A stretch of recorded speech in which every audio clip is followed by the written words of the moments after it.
चलो देखो, तीन असंरेखी बिंदुओं से होकर जाने वाले वृत्त। इधर देखो। अब देखो क्या बोल रहा है कि तीन ठो असंरेखी बिंदु है, मतलब तीन बिंदु लेना है कहीं कहीं पर भी, ठीक है। और उससे हम लोग को एक बताना है कि कितने ठे वृत्त जा सकता है उससे, ठीक। तीनों से होकर जाने वाला। मान लो एक वृत्त यहाँ, एक बिंदु यहाँ है, एक बिंदु यहाँ है और एक बिंदु यहाँ पर है, ठीक है। और तीनों से मिलाकर एक ठो रेखा वृत्त बनाना है। कितना ठो बनेगा?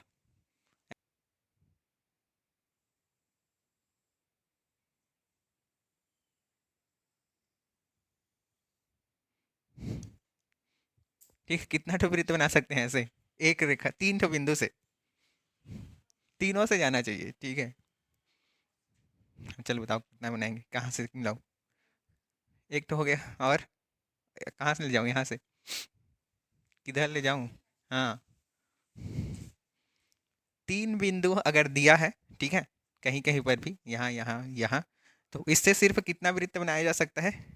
एक वृत्त बनाया जा सकता है, तीनों से मिलने वाला सिर्फ एक ही वृत्त बनेगा। टेढ़गा मेढ़गा यानी ठीक है, लेकिन कितना बनेगा? एक ही वृत्त बनेगा तीनों से, ठीक। तो इसी को प्रूव करना है प्रमेय में। प्रमेय कितना नंबर का है? 5 का। कि तीन संरेखी, मतलब असंरेखी, असंरेखी मतलब एक रेखा में नहीं है, असंरेखी बिंदुओं द्वारा केवल एक और एक ही वृत्त बन सकता है।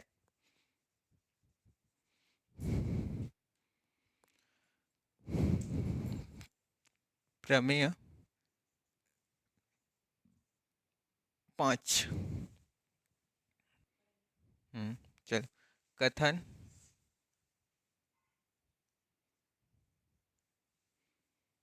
है, क्या है कथन? बोलो तो। तीन असंरेखी, तीन असंरेखी, संरेखी है कि कुछ अलग है? संरेख है। तीन असंरेख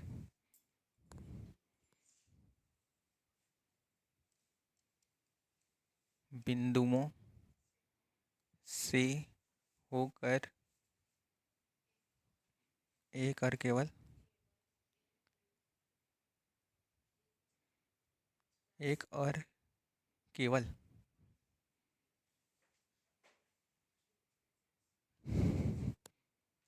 ऊपर चढ़ते जा रहे हैं, एक और केवल एक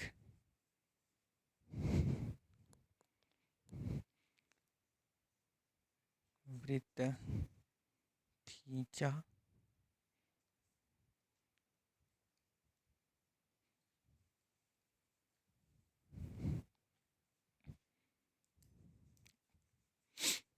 ठीक। कथन क्या है? तीन असंरेख, असंरेख मतलब कि एक रेखा में नहीं है, ठीक है। उस उन बिंदुओं से होकर जाने वाली केवल एक और एक ही वृत्त खींचा जा सकता है। इसी को हम लोग को क्या करना है? प्रूव करना है, ठीक। पहले चित्र बना लेते हैं।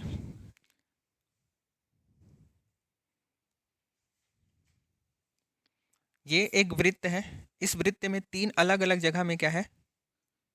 बिंदु है। ये इसका केंद्र है, ये एक यहाँ पर है और एक कहाँ है? यहाँ है, ठीक है। इस बिंदु को इस बिंदु से मिलाते हैं। मान लो ये होता है हम लोग का ए, ये है हम लोग का बी और ये क्या है? सी है।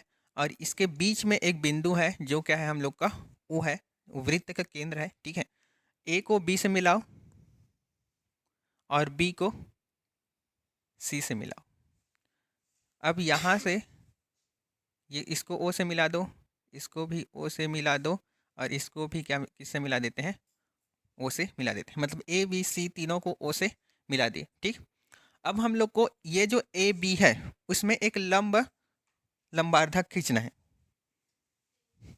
अभी कैसे दीपांशु तो क्या रहेगा? अब यहाँ से हम लोग को क्या खींचना है? एक लंबार्धक खींचना है। लंबार्धक मतलब कि ये जो रेखा है वो इस ए बी पर लंब भी है और इसको समद्विभाजित भी करता है, ठीक है। ये जो है पी क्या है? एल है। और यहाँ से फिर से ओ से भी क्या खींचना है हम लोग को? एक ठो लंबार्धक खींचना है। और ये क्या है? Q M. ठीक, ऐसे खींचे हैं और कुछ, बस इतना खींचे हैं।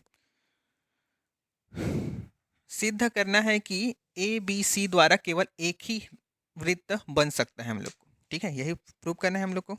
लिखो, लिखो मत देखो, सिद्ध करना है, सिद्ध करना है बिंदु ए बी से,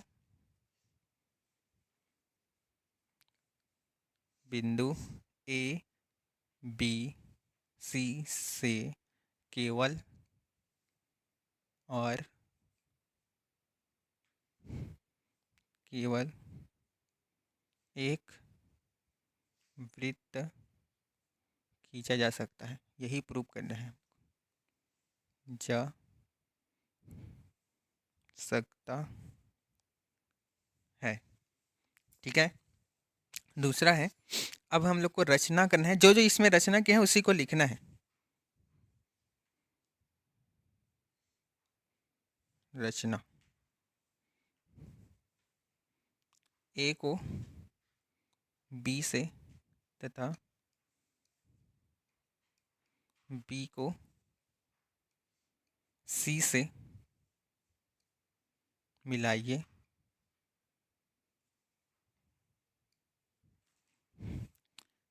ए बी पर, ऐसे कर दो, ए बी पर लंब है, ए बी पर लंब ऐसे लिखते हैं हम लोग। पी एल जो है वो ए बी पर क्या है, लंब है। ठीक है, और दूसरा क्यू एम जो है वो किस पर लंब है, बी सी पर लंब है। ठीक, बी सी पर लंब है। ए बी सी तीनों को ओ से मिला दो तथा ए बी सी तीनों को ओ से मिलाइए। मिला दिए। ठीक, अब हम लोग को प्रूव करना है कि इस तीनों बिंदु के द्वारा केवल एक वृत्त बनेगा। ठीक है, तो उसको प्रूव करने के लिए यहाँ पर उपपत्ति ओ ए बराबर ओ बी। ठीक है, क्यों बराबर है, देखो ओ ए कहाँ है, ओ ए और ओ बी क्यों बराबर है।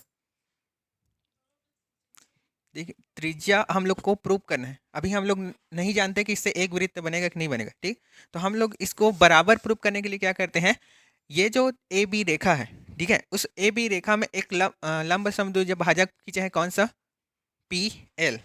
पी एल पर एक बिंदु क्या है, ओ है। ठीक है, तो ओ लंब समद्विभाजक लंबार्धक में जब कोई बिंदु लेते हैं तो वो इसके दोनों सिरों से समान दूरी पर होता है। चाहे यहाँ पर भी लेंगे तो वो भी यहाँ से और यहाँ से समान दूरी पर रहेगा, यहाँ पर भी लेंगे तो यहाँ से और यहाँ से क्या रहेगा, समान दूरी में रहेगा। ठीक है, तो इसीलिए वो क्या हो जाएगा, बराबर। ठीक है, क्यों बराबर है, क्योंकि वह लंबार्धक में, इस लंबार्धक से समान दूरी पर स्थित है। ठीक है,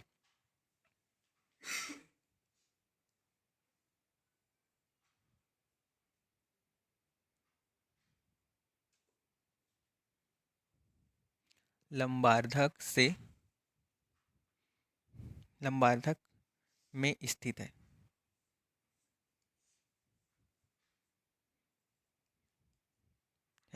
ठीक, दूसरा फिर से होगा कौन सा, ओ बी और ओ सी बराबर हो, वही सेम कंडीशन से।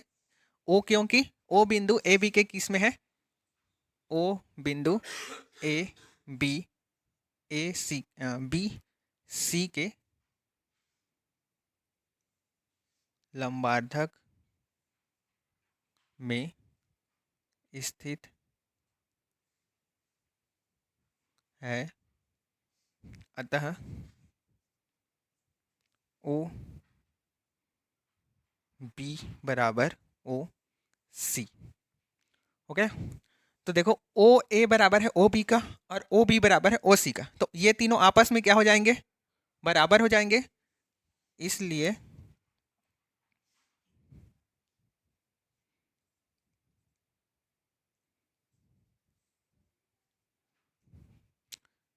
अतः ओ ए बराबर ओ बी बराबर ओ सी। ठीक, बराबर क्या हो जाएगा, आर। यही क्या है, उस वृत्त की त्रिज्या है। ठीक, तीनों बराबर है, मतलब तीनों समान दूरी पर स्थित है। तो ये तीनों क्या हो गए, इस वृत्त की त्रिज्या हो गया। ठीक है, और इससे केवल एक और एक ही रेखा खींचा जा सकता है। अगर तीनों से मिलाएंगे तो, और दूसरा नहीं खींचा जा सकता। मान लो कि अगर इस ऐसे मिलाएंगे, और कैसे मिला सकते हैं कि दो को मिलाएंगे दो ही मिलेगा, इधर से मिलाएंगे तब भी, कैसे भी मिलाएं तीनों से केवल एक ही वृत्त बना सकते हैं। और इसी को क्या करना था हम लोग को, प्रूव करना था। ठीक है, तो ये तीनों ओ से समान दूरी पर स्थित है, तो ये उस वृत्त की क्या हो जाएगा, त्रिज्या हो गया। और एक वृत्त की त्रिज्या, सारी त्रिज्याएं आपस में क्या होती हैं, समान होती है। तो अगर इस तीनों को समान प्रूव कर दिए तो ये क्या हो गया, एक वृत्त बन गया। ठीक है, अतः नीचे लिखो, बिंदु ए बी सी से केवल एक ही वृत्त खींचा जा सकता है, जा सकता है। और यही क्या करना था हम लोग को, सिद्ध करना था, और सिद्ध हो गया। ठीक, समझ आया, आया कि नहीं आया? शुरू से देखा, प्रमेय अच्छा है। किसी वृत्त की बराबर जीवाएं केंद्र से समान दूरी पर होती है, इसको प्रूव करना है हम लोग को। ठीक है, कथन, कथन बोलो चलो। किसी वृत्त, कोष्टक, फिर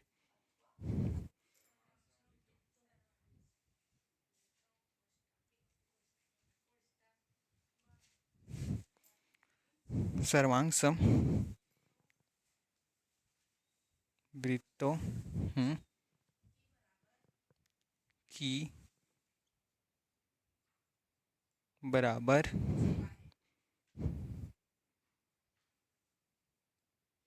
जीवाएं केंद्र से, कोष्टक फिर से, या केंद्रों से समान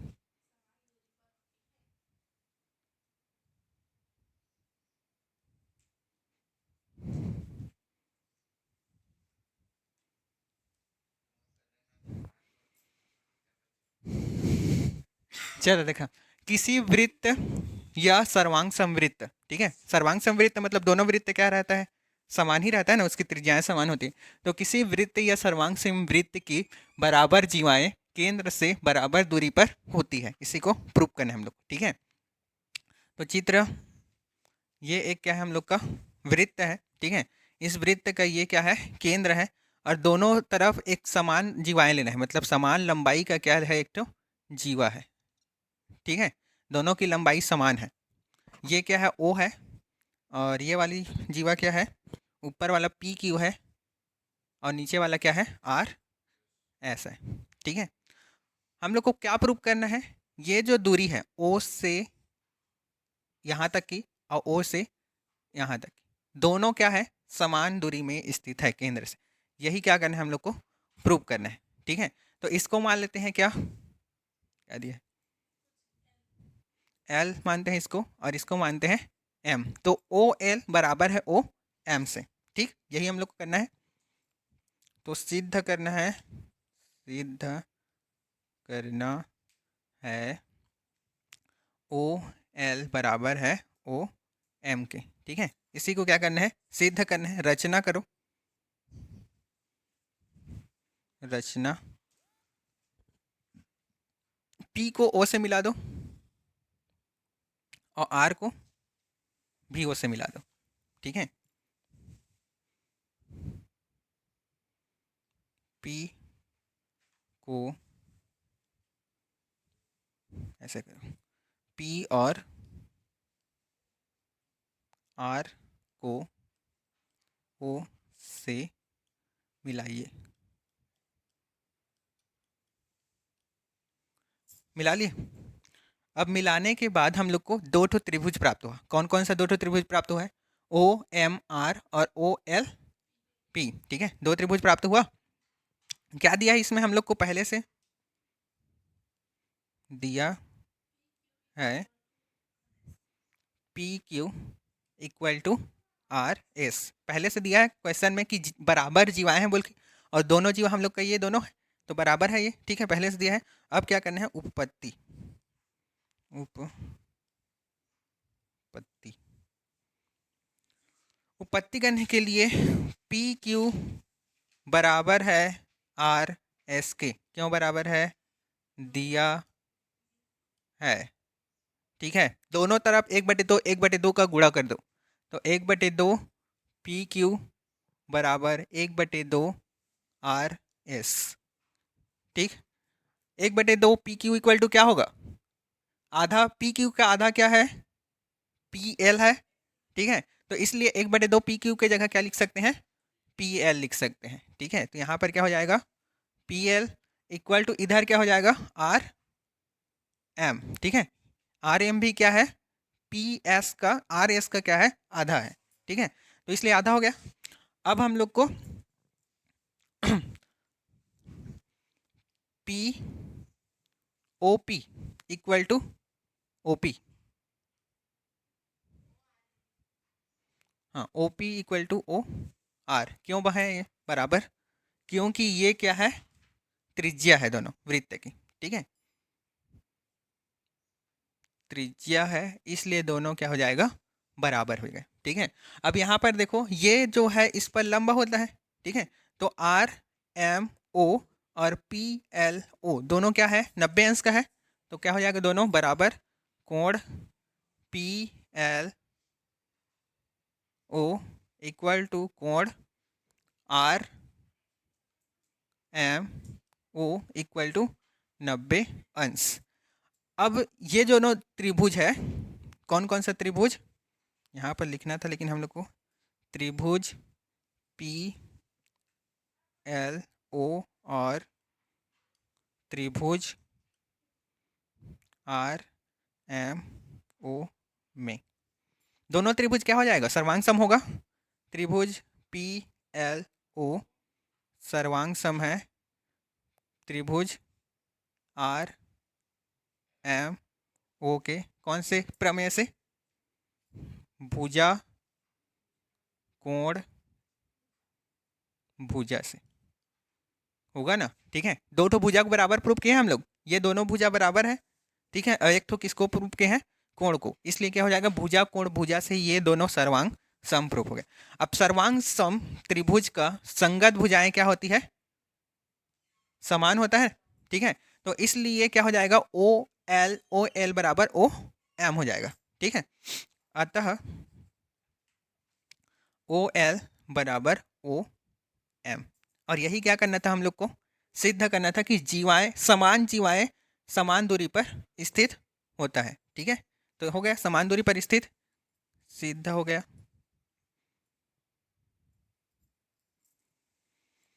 समझ गए?